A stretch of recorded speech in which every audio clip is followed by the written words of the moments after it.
Hello, everybody out there in crypto land slash economy land slash finance land slash anything else.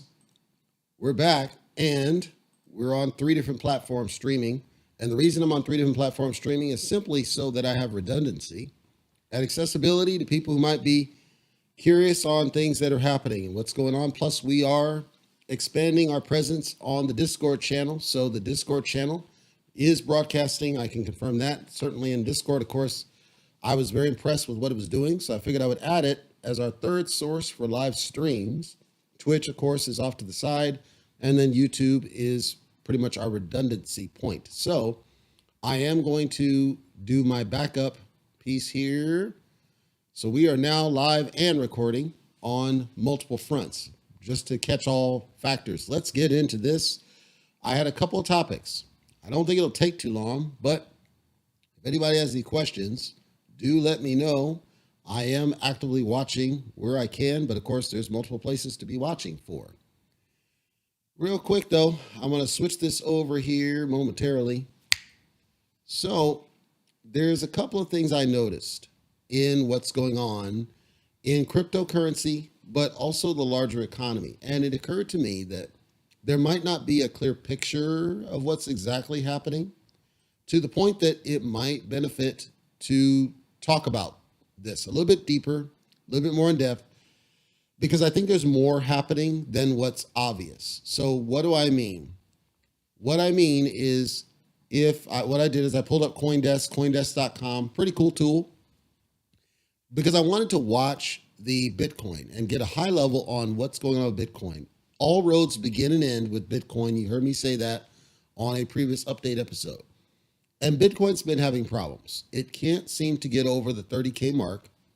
And unfortunately, people who do economic predictions, I'm trying to be nice, are flip-flopping. They don't know, and they're speculating. And it's because nobody really truly knows what's wrong with Bitcoin. We all have theories. We all have some sense that something's not quite right, but nobody really has a clean sense of what's perfectly wrong with it. Seems there's a multiple factor situation here. First, you've got the war. We know that has some part to play. We don't know how much. We've got the crackdown on mining. We know that has a part to play. We don't know how much. We know that there's a shift in sentiment. We know that has a part. We don't know how much. And we suspect that the crash and burn of Terra might have played somewhat of a factor because of the Bitcoin that was backing a thing that went mysteriously missing. But there might be other factors that we don't know. It's the unknown that's causing them to then speculate, bounce back and forth, and not really be sure of exactly what's happening. And I don't even fully know. I speculated that the tax season would or should cause somewhat of a bull run. We're getting bull run periods, days, maybe 2. We're not getting a run. And so even I am kind of throwing to figure, because we still don't know what these underlying factors are. Well, as I looked a little bit deeper, I wanted to try to see, is there something that's obvious, or perhaps not obvious, but at least some smoke around anything else that we can talk to? And the main thing that I see is that the vast majority of people are pretty much uniformly in agreement that Bitcoin right now is underpriced.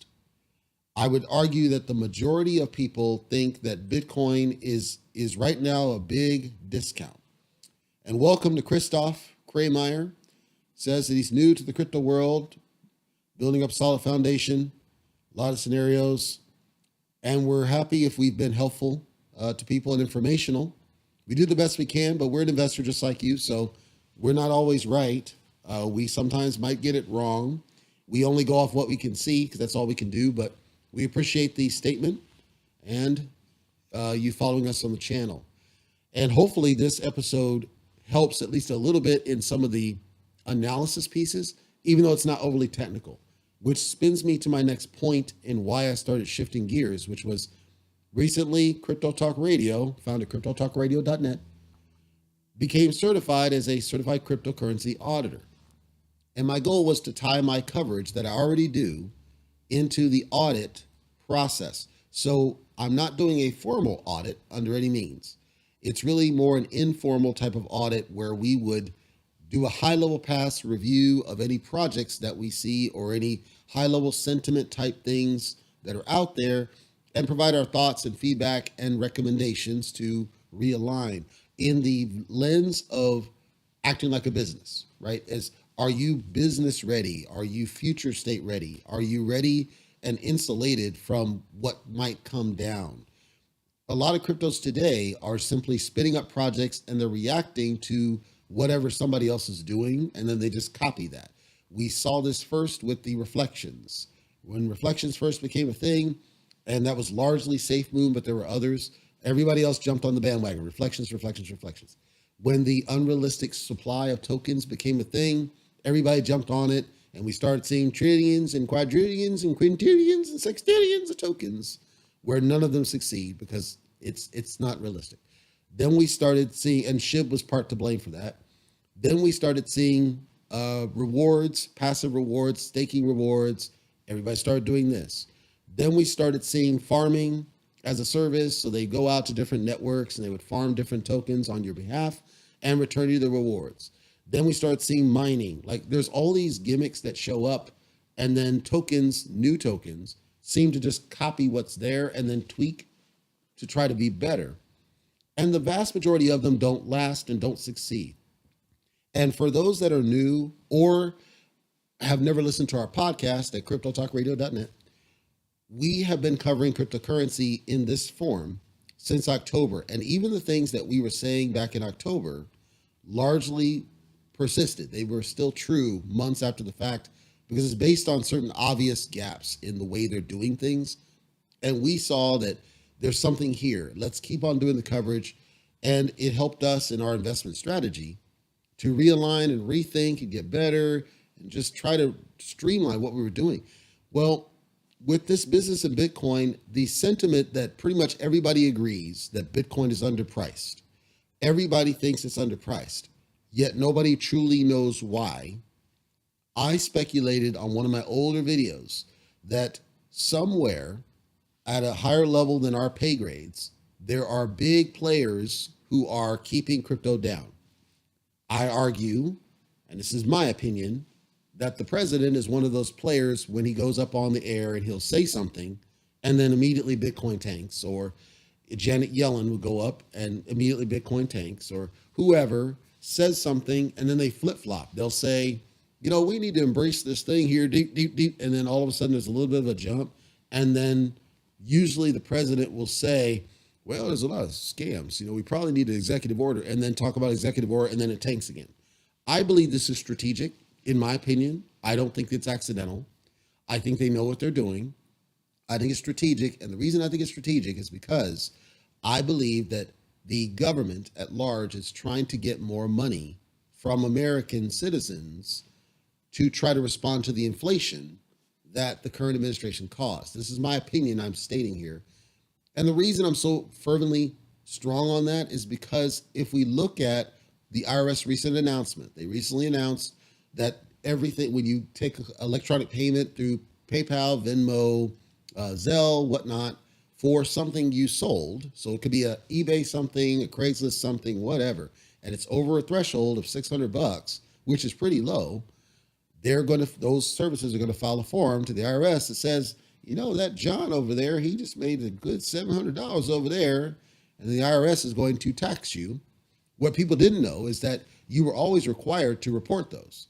However, it was kind of an honor system thing, and nobody ever did, or it was a cash transaction prior to the rise of electronic payments.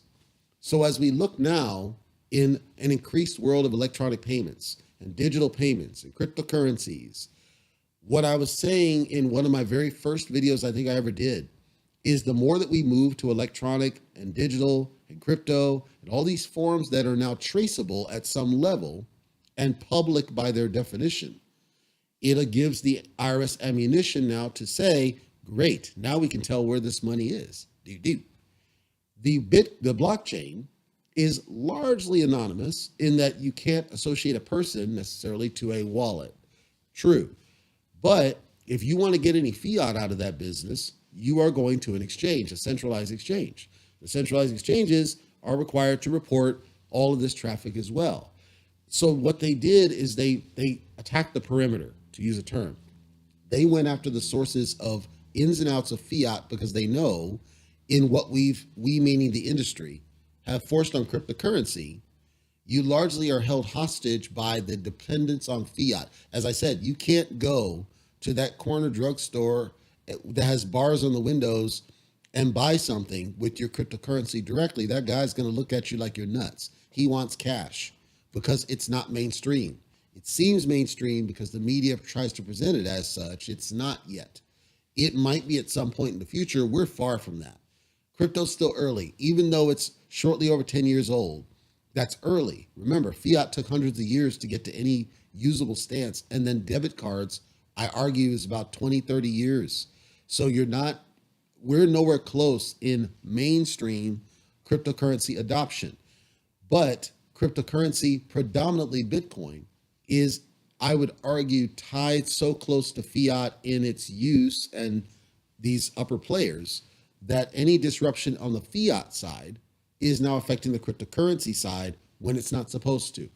Why do I believe this? If I flip back over, I'm using barchart.com. If you want to check barchart.com, it's a very recommended tool. This is the stock market side. So now we're totally fiat.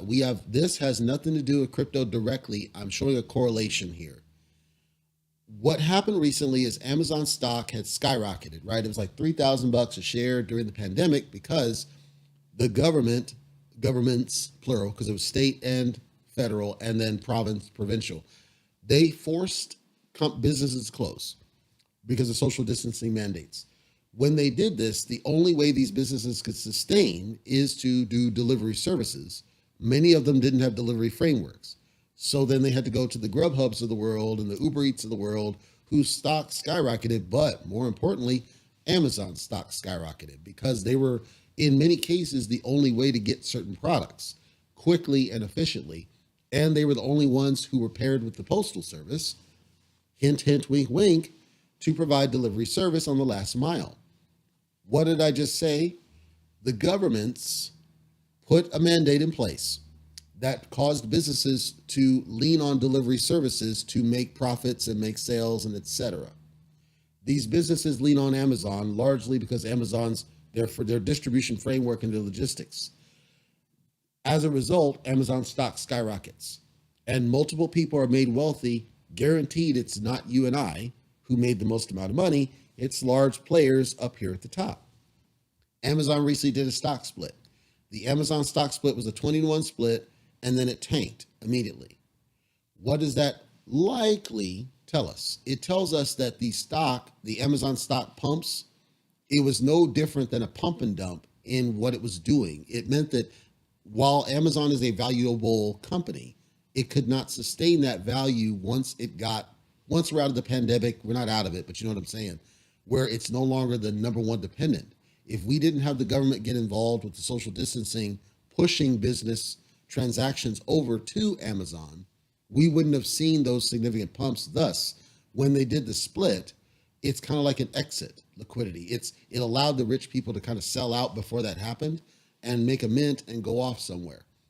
Most of the stocks, not all, but most of the stocks then are in the red.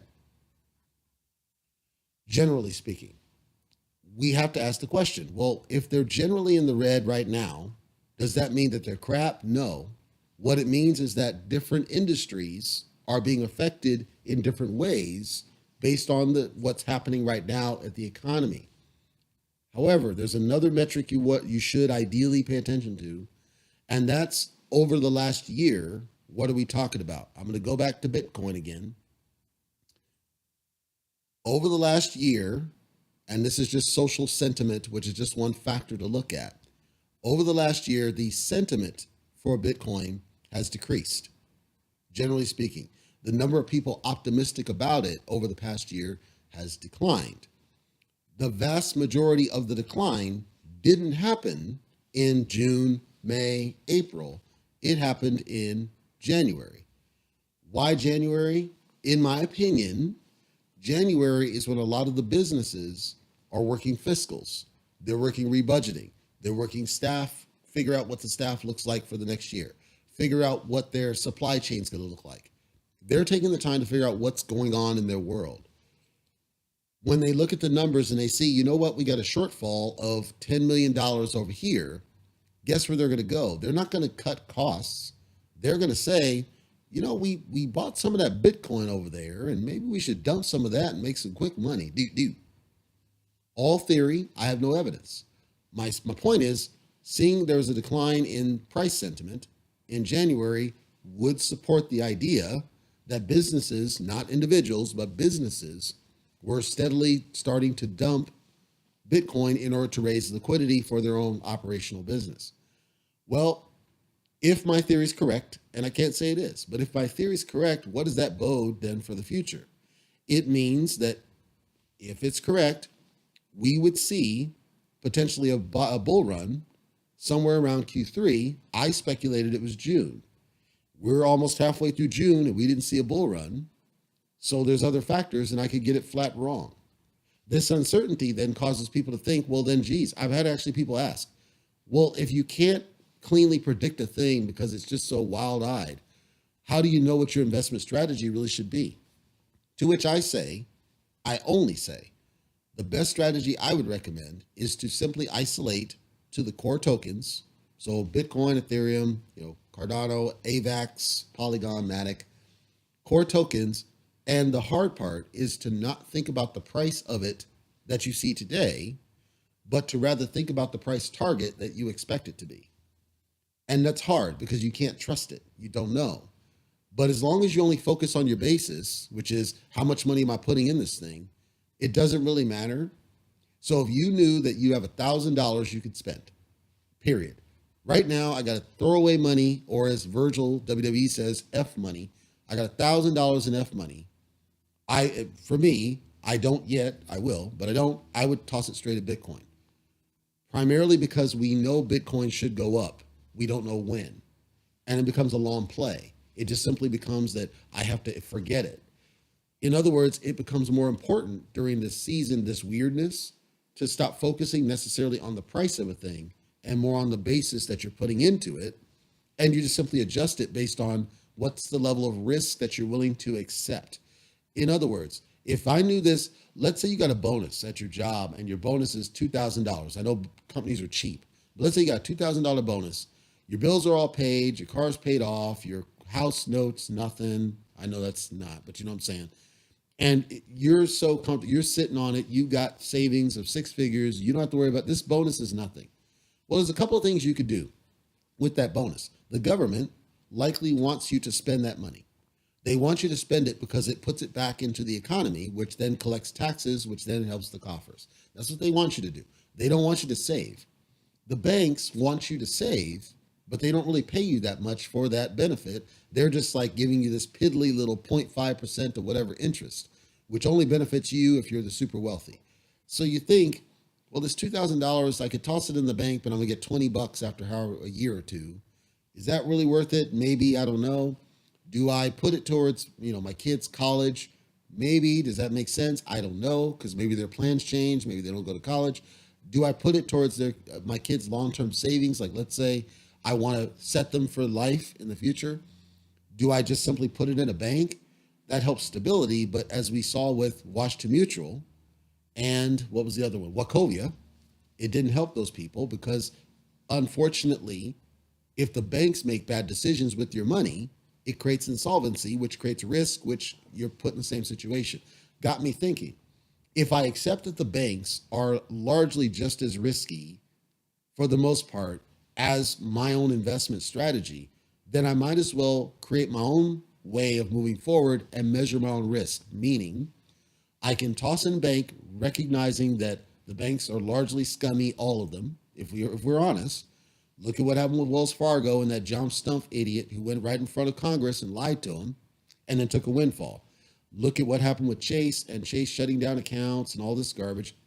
Look at Bank of America, who steals money. I can attest to this myself. They're all shady at some degree. You could talk about credit unions, and that's fine. There's nothing wrong with credit unions themselves, but they're not profit driven. Thus meaning you're not going to make anything. As long as that's okay, no problem. Consider E-rates for the real estate side, and that's an investment strategy. Just that E-rates are they're long term as well. So I got to one solution off all this chaos, all this data chaos, I call it, is diversification. Diversification of placement of funds. I want to have multiple streams of things paying me because I can't trust any one of them now because sometimes, quote, these hoes ain't loyal. Given I can't trust any one of them, I got to have multiple of them all paying me money at different levels. I covered that in my passive income monopoly video of why that had to be my strategy shift. Because even with Bitcoin, which arguably is the most reliable of them in crypto, even it can't sustain. And if it can't sustain, it affects all the other ones in play. So why not invest in multiple of them collectively? And then if I know that they're not passive, so none of these are passive rewards processes, you can stake them. Like with Coinbase, for example, you can stake your Ethereum into ETH2, but you're never going to be able to touch that until ETH2 comes out, and they keep delaying it. So it's not truly passive, right? There's other ones that have XLM, I believe, has a passive. So there's other ones, AMP, that have passives that generate inside that, but you're getting losing tokens. Your mindset then should be, this is going to be a losing asset that I'm getting more of. But how long is it going to be losing? Is it going to be losing forever? Chances are with most of these ones, they're not going to be losing forever. They're going to be losing for an indeterminate period of time, which increases the importance that it's money you don't care about.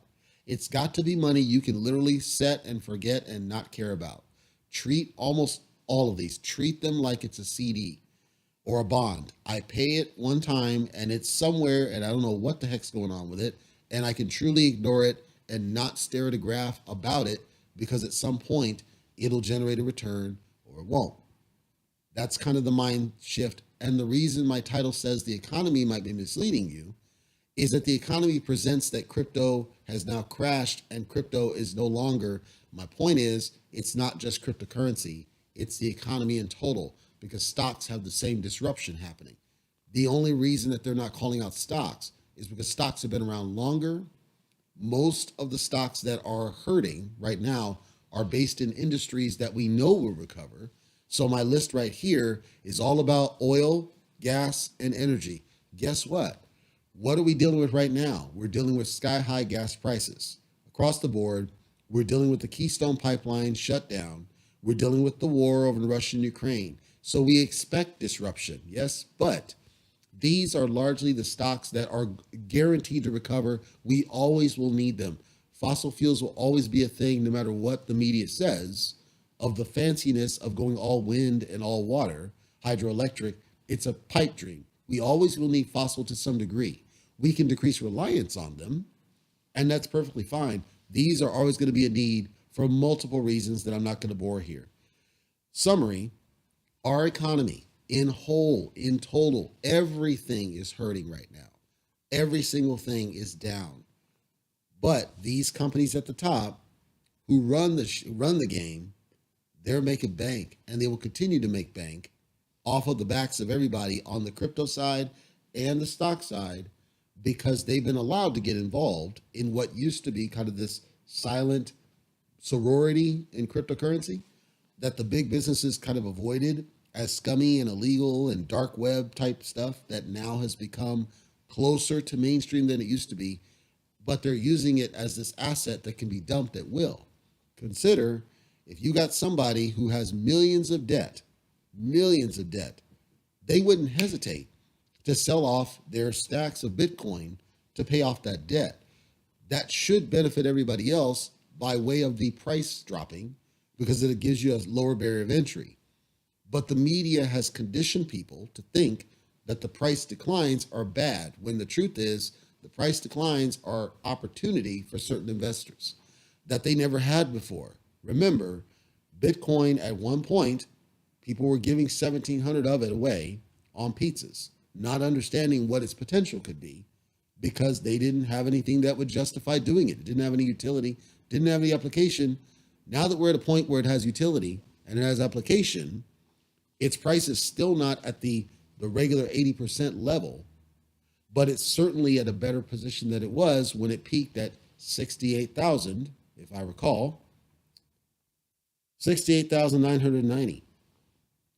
What we're dealing with here in this year, now it's at the 52-week low. So now we're talking over the year down to 25,000, up as high as almost 70,000. The spread is so wide, the volatility is so rampant. I understand and I agree of people being sketchy and nervous to invest in it. And I would never advocate somebody do so if it's all the money they had or they're doing their savings, or I would never do that. I would never tell people to even go into stable coins. If all you have is money that you depend on, I would tell you to stay away from cryptocurrency right now. But if you have a little bit of throwaway money and you know that everything else is set, your bills are set, your family's set, your family's fed, you don't really need it, you can't anticipate needing it, I would say no. Take some of that excess and only go after the core tokens for now until we get to the point where we start seeing upward momentum. Because I can almost guarantee you there will be upward momentum at some point in the future. Nobody knows when. We are at a point now here in 2022 where we've got so many factors playing against cryptocurrency, in addition to what's potentially going to happen in November. If we get a blowout in November, I can almost certainly tell you that there's going to be a bull run. Because if we get people in there that support cryptocurrency's growth and expansion, and remember, these are people who want money off people, it's going to go on a bull run. Today, we have people in the office that don't really like cryptocurrency. They're afraid of it because they know it, they believe, shouldn't say no, they believe it gives people an outlet to not pay taxes. And so they're doing all these other roundabout things to kind of convince people that crypto's dead and it's a scam and all these statements designed to drop the price of it to discourage people from buying into it.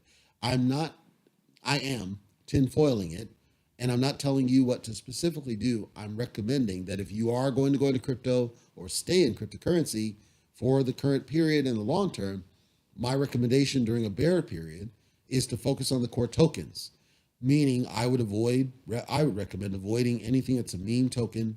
I would avoid anything that doesn't have any utility behind it. I would even avoid projects that they're not willing to talk openly like a business would. Like, I would treat every single crypto project as there should be some representative that's willing to talk openly on open forums, open medium forums about what they're doing and why they're doing what they're doing, what's their plan for the future, what's their 1, 3, 5 year strategy, how are they growing, what's their scale plan, do they plan to bridge networks, do they plan to build more utilities. I would want people that are talking the game. I don't want the ones that say, there's this movie coming out and we created this token around the movie, and that's it, and that's all they can do. Or ones that say, well, our roadmap is we're going to go after shillers, and then we're going to grow our telescam, and then we're going to go after more shillers, and then we're going to create some NFTs. Notice they all do those same things. I personally would not go after those. I haven't gone after any of those. I've actually not bought into hardly any new projects pretty much since March, because that's what all the new ones are doing. There are some select few ones that are coming out that are doing those utility things and growing to it. French Connection Finance coming top to mind, where I see that they're in the right direction. Or Life Crypto is another one. Perfect direction. Ones that I think are long plays, like Crypto Vault is another one.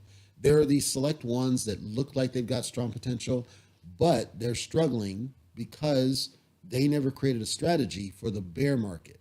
They created a strategy for the bull market. I'm always trying to find the projects that have built strategies for the bear market. So far, the only one that has is Everrise. Okay, they're one of my bigger investments. So I've taken the stance. I'm not going to dump a lot of money into anything at this point unless it's a core token. So I have my mining computer. It mines, Bitcoin, it mines Ethereum, Cardano, and something else. And that's all I'm doing. I don't put any net new money into these yet, but I will do. And it'll just be spare money because I'm under the opinion that based on what I see of the stock market and what happened with Amazon crashing and burning, not growing and pumping like people thought it would do, that we're actually dealing with more than just a crypto attack or crypto failure. We're dealing with economic factors that are affecting cryptocurrency. And I believe these upper level companies are creating some of this downward pressure. How long it's going to last is kind of the open question.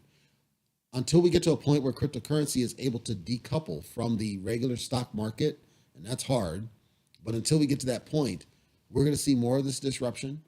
We're going to see more of these extreme levels of bear periods. And whatever effect Terra and Luna's crash had on this and UST, I would suspect it's past, but I don't even know. Maybe that's still a factor that's contributing to it. So many unknowns. I would even speculate beyond. I can see companies that there's no way that they're not going to recover. There's no way that they're not going to get back to a solvent because of the nature of their business. And even they're somewhat in the red. So now I want to see, is it truly that it's a crypto only thing, or is it a larger issue with the economy? Of course, triggered largely by the current administration. And if it is, when do we start seeing a little bit more run upward? With the inflation going around on the United States dollar, it seems like it's going to be a while before we see any upward movement. If we see more downward movement, in my opinion, there are opportunities to kind of get at least close to repeating what we missed in 2010, 2011, 2012, in my opinion, as somebody who trades cryptocurrency. In other words, I don't see it as, oh, crypto's at an end or any of that. I see it's the opportunity for it to reset, get more realistic pricing, and then get new money in to go on another bull run at some point in the future. And also know, and you can verify this yourself, from an age perspective, the demographic for popularity of cryptocurrency skews younger, not older. The younger folks don't have as much money as the older people. This is a failure of the marketing strategy of cryptocurrency because almost all cryptos market to a younger audience, and they don't seem to understand that the younger audience doesn't have the money of the older folks, which is always a beef I have when I call it out in my reviews, that if they're catering to the quote Jeet type people, that they're doing it wrong and they're never going to be able to sustain or recover or get back to a level of success, in my singular opinion, for whatever that's worth. That's all I got. Just a quick overview of where I see we're at and where I think we're going and what I hope happens in the future. Of course, I could completely get all of it wrong. Absolutely, possibly the case. But from what I can see, I think it's spot on. And I think we're going to get to a point, at some point, we're going to get to a point where we get back on track. It's just going to take time. And from my eyes, anything that's in this bear period, I would only focus on the core tokens, period. If I was going to be staying in cryptocurrency, I would only focus on the core tokens and nothing else. I would not focus on anything that looks like it's just not going to be here. There are going to be people who trade the pump and dump type tokens, and if that's what you want to do, it is your strategy, it's your money. Cool. To me, I'm like, whatever. CJ gives praise for the content, and I appreciate that sentiment. Thank you for that. That's awesome. Frantic joined us here in Discord. Welcome, Frantic, of our Triad membership.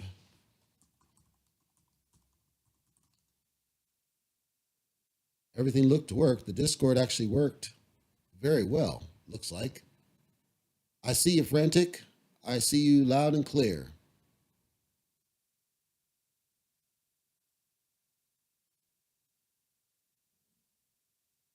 Okay, good. Good. Any questions, comments, or feedback, please do drop them in one of the 3 chats. Or technically 2 chats, because it looks like Twitch doesn't have anybody yet, or at this point. Good. Christos says in the EU, things are being overshadowed by the COVID, printing of money, and then the Ukraine war. And of those two, in my opinion, and I know there's people that will emphatically disagree with me, but of those two, I argue that the war is having less to do with what we're seeing versus the inflation. I argue that the inflation is having more of an effect. I'm not saying that the war is not having an effect. I'm saying that I think the effect of the war is being overstated, and that I believe it's really more about the inflation, because the correlation of the inflation, the velocity of inflation and how it rose correlated to steep declines in the crypto side. In my opinion, I think the inflation caused significant problems all the way across the board, because when you throw that much money, and people knew this, when you throw that much money out there and there's more money out and about, but also, let me step back. I think the supply chain issues, which preceded the Russia war, I think supply chain issues also are causing a problem with crypto as well. And the reason I'm drawing that correlation on supply chain, remember that the supply chain affects the graphics cards, the silicon chips, and everything else. If you can't get access to these hardware pieces, it's harder to get the hardware necessary to do the infrastructure necessary to transact things. Everything's tied around a computer at some level. Also, mobile devices are harder to manufacture and get distributed overseas. If you can't get the devices to people, not only can you not mine the crypto, but you also can't interact with wallets and do those things. That's the downside of a digital world, is you got to make sure everything's working. Well, the supply chain issue long preceded this. It preceded COVID, it preceded the war, because countries said, okay, we'll just get rid of our local silicon infrastructure and semiconductor factories, and we'll just ship them overseas, because why not? Doot, doot, doot. And then not understanding, to my point about some of these projects, you're making this decision in a vacuum. You're reacting to what everybody else is doing, not understanding, no, you need to have a redundancy plan. You should always be able to manufacture without an offshore dependency. Because what happens when there's a war, or when there's a pandemic, or when there's a travel ban, or when there's whatever, they're not thinking of those. They're saying, let's just save money by shipping it overseas, and why not? Whatever they do, or sending it to Mexico. And then Mexico wants to lock borders and do this. They're making these irrational, in my opinion, decisions. The whole supply chain directly ties to what we're seeing as well, because mining got affected. Many countries shut down mining operations or banned it outright. They try to ship it over to the United States. Well, now the United States is doing proof of work, proof of work, proof of work. We don't like this. Energy usage, do. And then they're cracking down on things. And then you can't get the graphics cards you need. And then NVIDIA, because they're limited on graphics card stock, changed the firmware to block mining. Like, what I'm calling out is there's so many other factors that I've never been sold on the significance of the impact of the war in what we're seeing. Yes, it has an impact, but I believe all these other things are much more significant. And there's a lot of them. I could go for 2 hours, I won't, but I could, of just the supply chain issues and why the supply chain is an issue, the crackdown on mining in certain countries and why that's an issue. Certain countries talking about energy usage and trying to rush out of fossil fuels when we can't do it, and farms that don't work, and everything. I think all of it has some impact collectively that caused this. It's almost like 2008 and the housing bubble crisis and the Lehman and the Bear Stearns. It's almost the same thing of there's all these different things in play that collectively caused things to go so south. That's what it feels like in a crypto state. But then because we tied, and if anybody has not listened to my podcast at cryptotalkradio.net, I do recommend it. We have an episode with Josh Segala. For the Triad members, that video is available in the portal. Josh Segala is the person who in 2011 was telling people, this Bitcoin's the future, just buy a little bit of it. You need to get in this Bitcoin. I'm telling you, it's the future.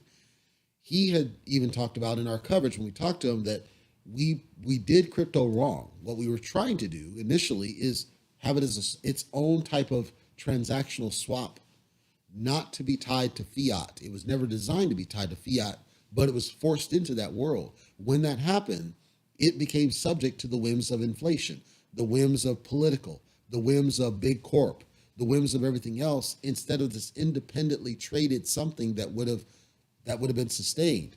It still has its own, descend, but if you notice, the descend now has more scams than it ever did before, and that's because there's no regulation. Well, it was supposed to be self-regulating, but the temptation to scam is coming from the tie to fiat. So we broke it because we pushed it. When I say we, I'm talking the industry. We pushed it into a fiat connection. Bitcoin being pushed into a fiat connection broke the whole thing. Decent just made it worse, and we see it get worse and worse and worse and worse over time. Now the recovery is harder because fiat's so jacked up, it's so intertwined. Even the stock market's in play because now there's ETFs against cryptocurrency. There's Bitcoin ETFs and ETH ETFs and all these. So now there's futures trading against it. Like all of these are having an effect.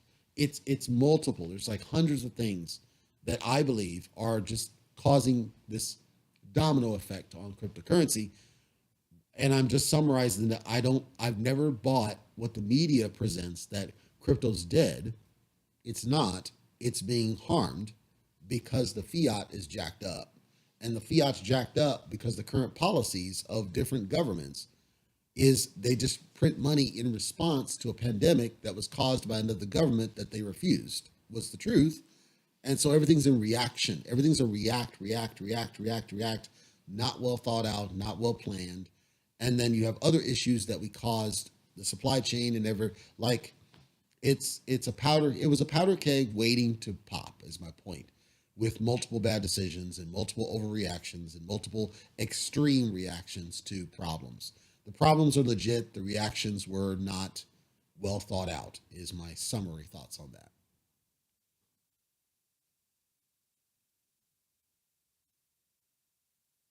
If it turns out that the people, countries, not people, the countries start shipping more supplies, war supplies, or weaponry or whatnot over to the war, obviously that money has to come from somewhere, and that comes from taxpayers.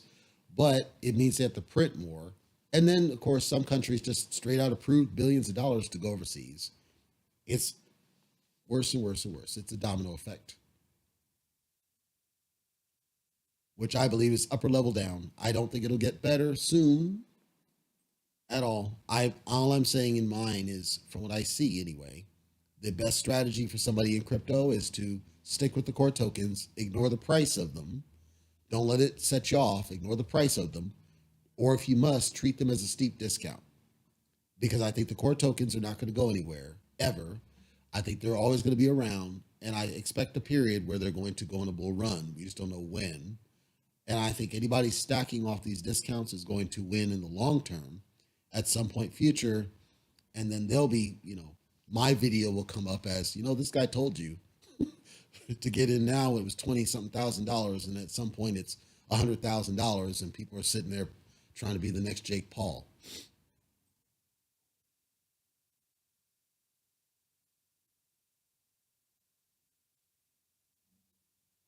Any other questions, comments, suggestions, feedback, observations? Also, observations from any other countries is helpful as well. Or even contradictions. If there's something that you think that totally contradicts anything I'm saying, as I say, I want that smoke.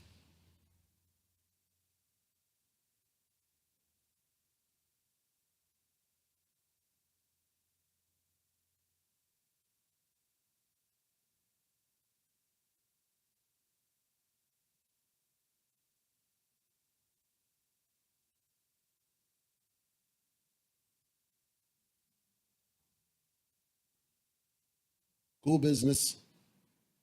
The big picture, big picture on it all, cryptocurrency is a business. At the end of the day, it's a business. It wasn't supposed to be, but that's what it is. It's a business. And as business, if we accept that it's a business, if we accept cryptocurrency trading is a business, the best recommendation I've got for anybody who's getting in it as a business is to not create unrealistic alliances to any one of these, because it's just going to disappoint you in the long term. That doesn't mean you don't invest. I'm saying that don't create a hard alliance to anyone because it's a business. You put money in because you expect a return on that investment, period. That's the only reason why you would do it. So if you find a project that looks like it's going to give you a return, leave it at that. Don't create an unrealistic alliance. Don't get into the cult narrative. Don't go too much on performance. Don't even stare at charts. Like, I don't think it matters. Focus on, is it giving you the return that you expect, whatever yours is, whatever your strategy is? Is it doing what you want it to do? Is it doing what they told you? As long as it's doing that, go at it. But if it's one where the promises are unrealistic, you know they're unrealistic, you know it's unsustainable, or I argue they're one of these that just spins up quick, like Elon tweets something and then there's some token that spins up off Elon's tweet. If your strategy is just pump and dump, that's fine. I'm saying, in my opinion, in this bear market, I think that's catastrophic. And I think if you ran the numbers, you would find that you probably have lost more money than you ever made off that pump and dump. In my opinion, I would stick only to the ones that look like they're doing what they told you and look like they're worth your time and look like they're serious and look like they've got answers and they're clear and transparent and they're using the community for their feedback and they're actually engaging with the community. They're working to eliminate toxicity. They're not leaping to the next shiny. They're doing things that are designed to protect the investors. In my opinion, during this bear period, I think that's going to be what moves everything forward faster getting out of this. And I would argue even that some of these projects could even succeed and thrive in the bear market if they took care of the investors. Mr. Vaughn says, should cover Dex Finance, refers to it as a solid project. He says no cap, and I'll tell Mr. Vaughn that most of the people might not know what you mean by no cap. I do, because I'm hip with it. But Dex Finance, we're always happy to cover a project. I will take a look at it at some point and do a swag. I'm happy to do that. Frantic says he's in Tron for a year and seems stable. I actually did. I'm pretty sure I thought I did. I have to check my archives. I thought I had done a coverage on the Tron. He's talking the Tron network, by the way. I thought I had done a coverage on Tron back on the podcast a very long time ago, but I might have held off because I was waiting for them to get more utilities. But I do remember. So let me give some story on Tron, because this may be enlightening as well with this whole core token situation. So I got into cryptocurrency late September, as far as covering it, I should say, late September. As far as trading it, I was before that. But what I found when I got in new was I was in the Ethereum chain, and Ethereum's gas is crap, and I refused to pay the gas fees on it. So I had to figure out some other options. So I started getting into the centralized exchanges. Well, Coinbase doesn't let you trade the good stuff. It only lets you trade basic tokens. So then I stumbled across various exchanges, and that's when I started doing coverage on each exchange and reviewing them, which is in our archives, cryptotalkradio.net, on the podcast, so I could see what each exchange had to offer. And I ran across Gate.io, and Gate.io had Satama and had all these things that I was trading. I'm like, ooh. And I saw that Tron, the TRX token, let me send my money out on the dirt cheap. And I'm like, ooh, that's pretty cool. No gas and do. What I had an issue with was that in order to convert the Tron into Ethereum or whatever, I had to either do it in the exchange or get this other wallet and then do it there and then send it out. But I'm still stuck in this gas. And so I went away from Tron because Coinbase didn't support it. But I liked what it was offering. I liked the speed of it. I liked the efficiency of it. I liked the practicality of it. I liked the utility. What I didn't like just was it seemed like it's off to the side and never integrated with the rest of everything, where I'm still forced to use a centralized exchange. So summary is, I think Tron's good. I think it lacks a lot of what, say, Phantom has. Phantom and Polygon, I think, do a better job of the same thing, as in low gas, fast transactions, but they're more widespread, available, usable. I can use Trust Wallet. I don't have to use their own garbage. Nothing negative to say on Tron. I just felt like they didn't go beyond their first implementation to make it easier to use it.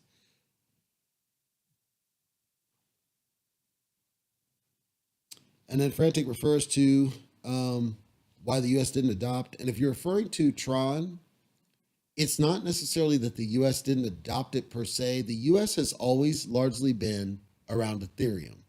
And that's mostly largely because of Coinbase. Coinbase is the go to for Americans. We don't have access to Binance.com at all. We have access to certain exchanges like KuCoin for sure, Hotbit, but Coinbase is the go to. Coinbase has done everything the US government wants them to do, the other ones have not. Coinbase refuses to transact certain tokens. And if they do, it's like an Ethereum based token. So that's, I think it's a matter of awareness with Tron. They've never, I don't even think they've applied to get on Coinbase. And unless you do that or Robinhood, you're not going to get US saturation. So I think it's just they never went beyond their bubble.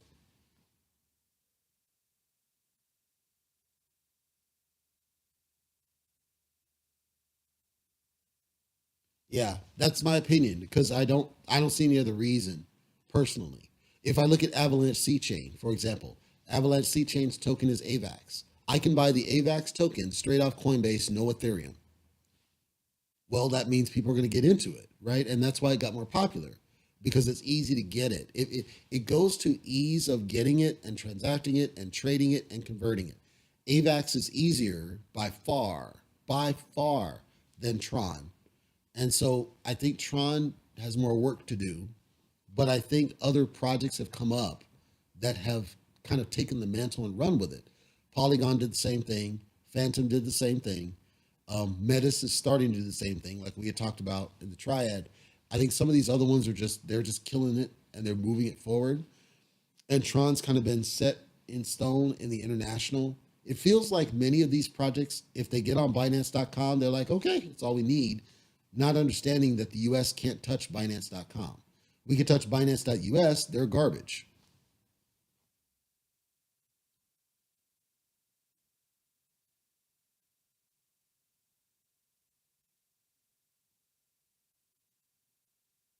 Go to space instead of going Coinbase.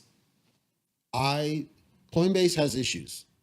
So I don't fault them for not going Coinbase. Well, Coinbase has issues. For those that don't know, when SHIB finally got on Coinbase Pro, which is a different platform, it was a catastrophic nightmare that they've never recovered from. It was bad. And almost every token that gets on Coinbase craps. When ApeCoin went on Coinbase, it crapped. When AMP first launched, it crapped. When XLM first launched, it crapped. Like a lot of these, they crap the moment they get on Coinbase because it allows people to more easily pump and dump the thing, especially if it goes to Coinbase Pro. All of these are what I see. I've never seen a token that gets on Coinbase thrive, ever. None of them. And I don't think it's Coinbase's fault. I'm just saying that every time I see them get on Coinbase, I never see them succeed. The only ones that really succeed are ones that get on Binance.com for sure, or ones that don't gonna get on a centralized exchange at all.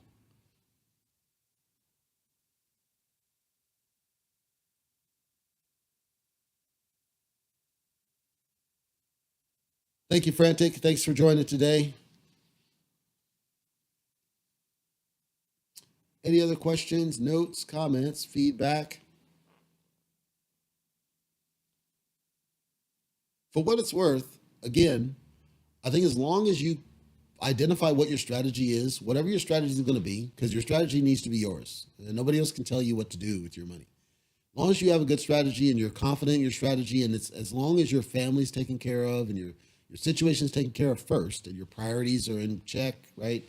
Don't treat it like some people I think get addicted to this, and I don't like seeing that, like gambling, like a gambling disease. I don't like seeing that because crypto can get to the point where you're tempted to just gamble on stuff because of the potential for a quick win. If you're a gambler sort, no problem. I'll respect you if you admit you're a gambler, and that's cool. I just don't want people to get stuck, especially if they have truly a gambling illness, because it's truly an illness to get tempted to just gamble and gamble and gamble, and then you end up in a situation where you're not feeding your family, and I wouldn't recommend that. And then there's some people where they lose it all, and this has happened. They lose. This happened to Robinhood. They lose it all, and then contemplate or actually perform suicide. I wouldn't want to see that either. So the economy right now is going to tempt people to take drastic actions. And my summary thoughts, closing thoughts are do the best you can not to let this consume you. That's why I say don't stare at graphs all day long, every day. I know that's hard, but don't stare at graphs. Don't let it bother you. Create an investment strategy, whatever that's going to be. If it's a gambler strategy, fine. If it's a stable coin strategy, fine. If it's a course token strategy, fine. Or if it's meme token strategy, whatever your strategy is, whatever makes sense to you. Create whatever strategy it is. In my opinion, go ahead and invest what you don't care about, money you don't care about, and just forget it. If you need to look at graphs just to kind of keep on track on things, then I would put on alerts if your wallet supports the alerts, and then let the alert tell you when there's a significant price movement if you have to. That way you're not just dialing into the thing and staring at the graphs. At least you just wait for an alert to come in, letting you know something happened, because you may need to get involved and do something about it, right? If you put money into Ethereum and expecting it to go to 2,000 and then it tanks to, $1,300, obviously you may want to take some action, right? Or if, let's say you get into Cardano, because Cardano is scheduled to go back up. It peaked at $3, by the way.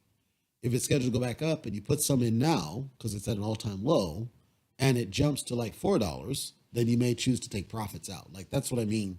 You might put the alerts on there just so you can be triggered to take some action. If you're on the centralized exchanges, you can use limit orders to do that for you so that you're not having to care about it. You just set it and forget it. And that's something to think about. Identify a price target. Where do you expect it to be? And then you just let it ride until it hits that target. But you can only do that. That's not true, but mostly only do that on the centralized exchanges. So you would set a limit order that says, I've got $2,000 that I'm going to let ride on Bitcoin and see if it goes 3x, right? So I expect to get a return of $6,000. Well, if you expect it to go 3x, you're talking right now about 90 grand. So it's highly unlikely that happens, but you might create that as your strategy because of whatever else. Create a limit order, set the limit order to 90,000 or 80,000 or whatever it is, and say this sells once it hits that price, and then just forget about it, set an alert. And then the moment it hits, boom, you just made some money, but you're not staring at the graphs. You're not getting upset every time you see red. You're not getting pissed off. And most importantly, try to avoid the news at all points, because they're going to lie to you about why things are a thing, because they don't know. They don't know why. They're speculating, they're guessing. Even some of the best in the business are speculating and guessing based on past trends. All you can really do is set your own statement for what you want it to do, and then use the tool to automate that process, and then ideally not stare at the graph, and then just not worry about it. At some point, it's going to return to something. Just pick a number that's realistic. Pick a number that makes sense, and use money that you're cool at letting go for that ride. Thank you, everybody, for dialing in and listening in today. I'm going to wrap it. I don't have any additional questions. I will take a look at Dex Finance that Mr. Vaughn requested, and we'll do this again probably next Saturday-ish, probably around the same bat time, same bat channel. See you guys.